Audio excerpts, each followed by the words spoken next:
Welcome to Voice Notes Suck with Jay and Dave.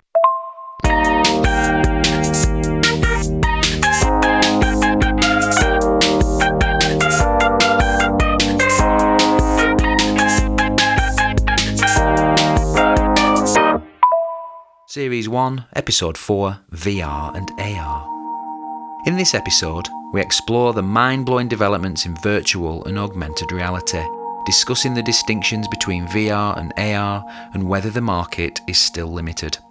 We'll touch on VR's potential to explode next year, the current limitations of user experience, and the balance between immersion and integration. Plus, we cover health risks, hardware limitations, meeting new people in virtual worlds, and much more. Dave, I think this is episode 4, and it's very possible it's all about VR, and it should be a right old frolic, because that is a very hot topic, and it's been a hot topic for the past, 40 years? It'll be an absolute hoop talking about virtual reality and augmented reality. It's certainly been a topic that's been discussed technologically throughout my lifetime, or throughout my conscious lifetime, so from early to mid-90s onwards.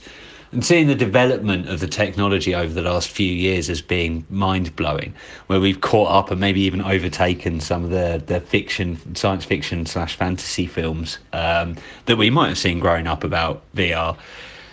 Digital communities in VR, AR is fascinating, and is almost like bringing more of actual reality into a digital realm. Well, for me, personally, it wasn't VR, but the first significant digital community sort of based networking, if you want to call it that, was PlayStation Home. It was the first time I'd seen graphics that were really good. It was the first time it had been done on a console, and it flopped because I don't think many people used it for some reason. And I still think VR is a very, very limited market. Despite, if we were to look at the numbers, I need to look at the numbers, it's still very low. And I get the mickey taken out of me by my friends, but they're always like, oh, VR is going to be the next big thing next year. Is that when it's going to blow up? And every year I say next year it's going to blow up, and it still hasn't really. And I hope it picks up, but it's possible it might not. The joy of voice chats is that you can occasionally delete messages. And we've just had to delete the first message in our conversations. Episode 4, before we've deleted the first message, there was a random truck reversing in it, and it was some beeping noise that was unpleasant to listen to. So we're going again. And I can't remember exactly what I was saying, but virtual reality is any sort of digital online community, like in-game, where you're there. I don't think you necessarily need goggles and to be brought inside that environment, if that makes sense. I think things like Wii Plaza, World of Warcraft, those kind of things were early forays into virtual reality. And the community that sprung up around those has then driven digital community in general, I think. You raised an interesting point that virtual reality, augmented reality hasn't taken off. It's never become the next big thing. Why do you think that is? Because you raised the point, I'm intrigued to know what your thoughts are. I've got my own, but I'm intrigued to know what yours are. It's because the technology and the development of the technology has always taken precedence over the consumer. It's always been something that feels like it's been aimed at developers. The content is always secondary, and I've never felt that that's ever going to work. You need content first, and then you need the technology to support that, and I don't feel that that's ever been the case with VR. Could be wrong though. That's interesting, and I think I kind of agree. I think the end user experience isn't good enough. Whether that's someone that's playing in the environment, or whether that's someone that's creating environments, places for people to play, I don't believe the experience is what that end user wants. And some of that is the limitations, the speed, the ability to create interactive environments that stay up to date and load in a speedily fashion. I think we can do VR for one person quite well, but when, I don't know, if you wanted to go and experience a gig, it would be really difficult, for example, to do that in VR. If you want to go to a conference, it'd be really difficult to do that in VR, as we've found out. So I think it's that end user experience and replicating real life. Like, VR needs to replicate real life experiences more. That's why I think it's not the next big thing yet. Well, not only that, the tech is limited by age, which if you look at any other sort of entertainment platform, console technology, it's never really limited by age. There are health risks and health concerns because it's attached to your head, so there's neck issues to consider, there's visual things to consider. It was initially wired to you had to have a powerful computer that it was wired to. I mean, at least we've progressed into the wireless technology now that is not as heavy on your head, but it still comes with an age restriction, or at least a recommended age restriction. And there are no standards on the apps and experiences that are put out there. You can see where things like Sony and Microsoft have the PlayStation and Xbox, because there's a certain amount of quality control involved in that. So that initially just brings me on. I mean, there's a lot to discuss just in that message and to break down, and I don't think we're going to have time for it all in this episode. It brings me on to augmented reality and the crossover, I guess, between virtual reality and actual reality, and how the digital community interacts with the real community based on the augmented reality outputs, systems, stuff that we use. And then that poses a whole raft of other questions as well. What augmented reality things are you talking about? Well, I think augmented reality will overtake from virtual reality. So where you're wearing a pair of glasses and you're walking down the street, and half of what you look at is real reality and half of what you look at is augmented reality. And I think that's where virtual reality is heading for the most part. I think there will still be VR applications and VR use cases and people that want to use VR, virtual reality. But I think AR will be where people end up going. Am I making sense? I might be just waffling a little bit. No, I get it. I just feel like the technology for that is not here yet. You can't really have that. I don't think you can anyway. I don't think you can have that stereoscopic depth of an environment with AR glasses. AR glasses, for me, would just be like a UI, like an overlay, and it identifies things and stuff like that. It's not like when you do AI on your phone and your phone is interpreting the depth because it's using the geolocation and stuff. But I might be wrong. Dave. Maybe that technology is actually in development right now and they're releasing it in next 10 minutes. Well, we know a person that is experimenting and playing with this technology. We know Vans is an ambassador for the Ray-Ban AR glasses. So we could ask her what the latest product information is. I just wonder if it's a more viable way to push quote unquote virtual reality technology forward. Because when I speak to people like Spatial, and I've spoken to other VR, or I've spoken to other people that are working in virtual reality platforms, and it's the load that is the problem. Like the servers, the computer power, that's still the biggest issue. Whereas that's not such an issue with augmented reality. It's a massive issue with virtual reality, but not such an issue with augmented reality.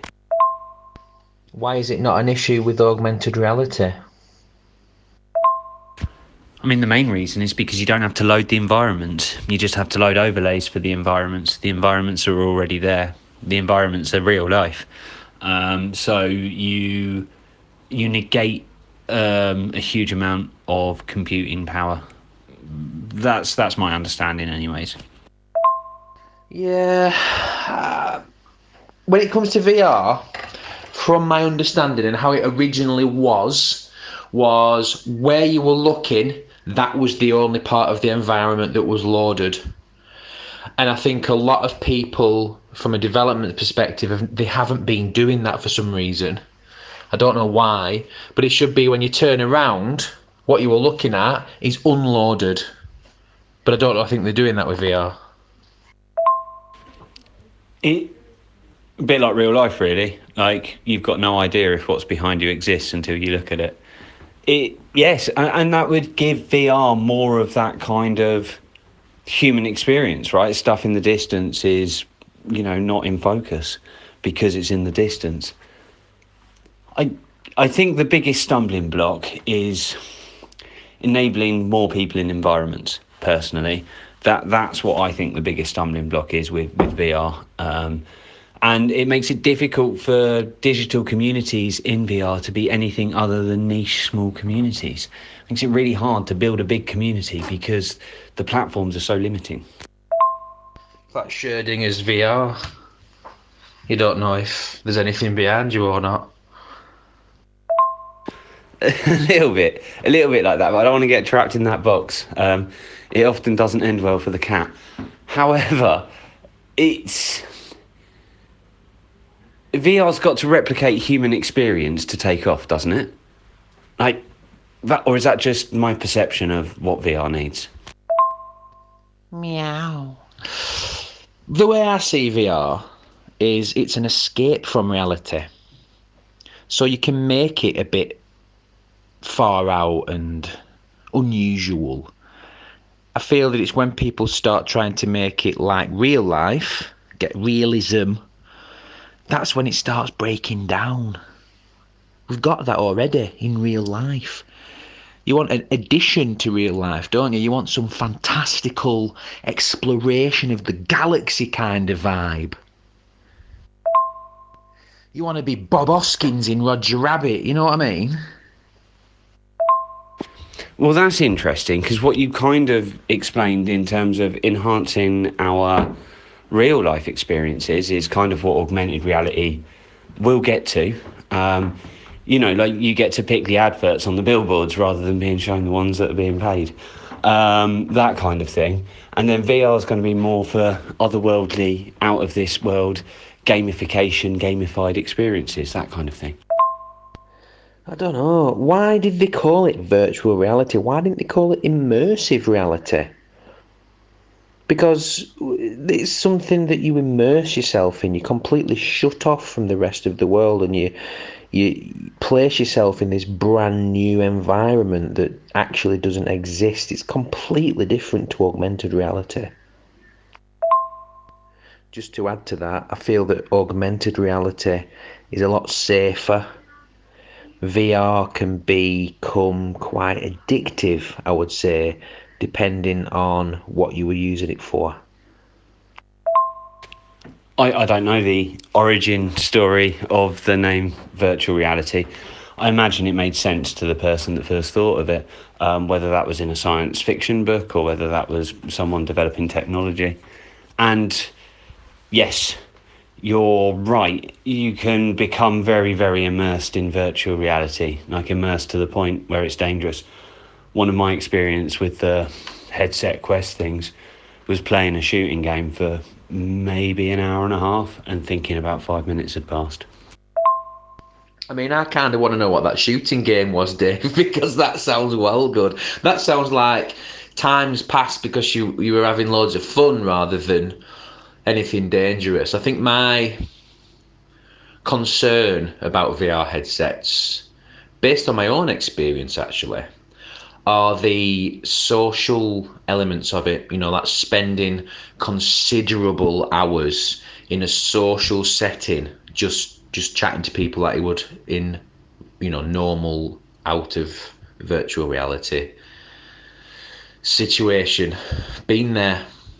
I mean, there's people sleep in VR. On VR chat specifically, there are actual environments set up where people can go and sleep and then wake up and they're still in VR. Yeah, that's a little bit worrying, especially with sort of food and exercise, and I've seen stuff about that as well, and I knew it was the case. I can't remember what the game was, but it was a while ago, and I think it was on the Quest, and you didn't move around. You were behind some like barricades, and it was in a bit of a westerny type bar, or maybe that was just one of the settings. I've got no idea what it was called, and it was fun, but it shocked me when I'd come out of it how much time I'd spent in there. So I lost all track of time. That's the point that I was trying to make. Yeah, I think there's a serious amount of time dilation because you're in an unfamiliar place, aren't you? You're not privy to the normal passage of time there. Time doesn't really pass there. I think that's the issue, really.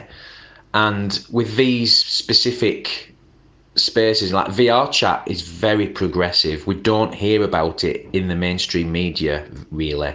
But VR chat has body tracking.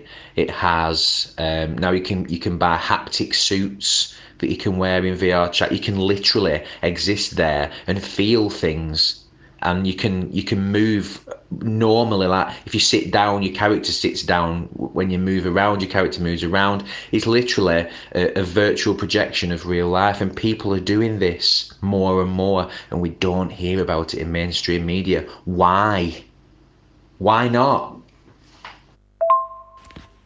I think because it's still a niche technology subject that mainstream media doesn't understand. Look at mainstream media whenever they try and talk about blockchain technology or crypto, like outside of Bloomberg that focuses on it regularly. When the mainstream media focuses on one of these niche sectors, they don't have specialists. They don't have an understanding of the industry or the potential problems or the benefits that industry can bring. You see reporting on AI. It doesn't talk about the possible opportunities that AI offers us. It only primarily talks about the negative impact of AI. So I think there are reasons from a mainstream media perspective. How does the digital community work around those kind of apps then? Are you directly connecting with people in app, and would you communicate with them in app like you would in real life? Would you have to go and meet them to talk to them, or would you have to pick up a phone to call them, that kind of thing? Dude, I think you've just come up with a new concept there of picking a phone up in VR and calling your friends. Could you imagine you're in VR, you pick up a phone and you call someone who's not in VR? It's like you're calling the outside world in inverted commas. I mean, no wonder the mainstream media doesn't understand and is scared of that stuff when things like that are actually possible. But when you're on these apps, you actually meet people in the virtual world. It'll show you if they're online, and you can like teleport to where they are and things like that. It's an interesting concept. It's good for people who may struggle socially, physically, socially. It does have benefits in that regard, just like social media does. It's almost like immersing yourself in social media, which we all know too much of that is bad. It's all very, very fascinating and interesting. Do you think it will lead to bigger virtual reality digital communities, or do you think we'll always be sort of capped like we are at the moment? And if it does lead to bigger digital communities within virtual reality, how do you think that ends up looking? I feel that it's always going to be virtual reality digital communities. It's not going to expand beyond that from what I can see. There's a lot of processing required. There's a lot of... It's quite weighty on servers, is that kind of thing. I know you can achieve it with really powerful computers and stuff, But when it comes down to the technology of the headsets, I think we're going to struggle. I mean, to be fair, the Apple Vision Pro has the most powerful processor in it of all the headsets, from what I understand. I think it's got like an M1 or an M2 or something, which is super powerful. That is like the graphical processing power of that is phenomenal. So maybe that will be the thing, but as it stands right now, it feels like it's kind of fizzled out a little bit, which I predicted. It's too expensive. Yeah, I think everyone knew it was too expensive, but the first iPhone was kind of too expensive. You know, Macs are kind of too expensive, but they do break ground at the same time. We're getting near the end, Jay. I guess I've got one more question for you. Well, I know I've got one more question for you. How do people protect themselves in virtual reality? How do they look after their well-being? How do they look after their mental health? And how do they make sure they're safe and secure? You've got a lot of experience of playing within different virtual reality experiences and communities. Be interesting to hear your thoughts on that before we wrap this one up. Yeah, there are a lot of things you can use. There's like personal bubbles where people can't, come into your bubble, they disappear. So they can't get all up in your face. There are moderators in a lot of spaces. You can have lots of safety features. You can turn them on and off. You can have it so you can't see certain people's avatars, so you can't hear certain people. You can mute people so you don't have to block them. So it's just not quite as obvious that you've blocked them, to prevent being harassed. There's lots of things you can do to stay safe. Whether it's enough,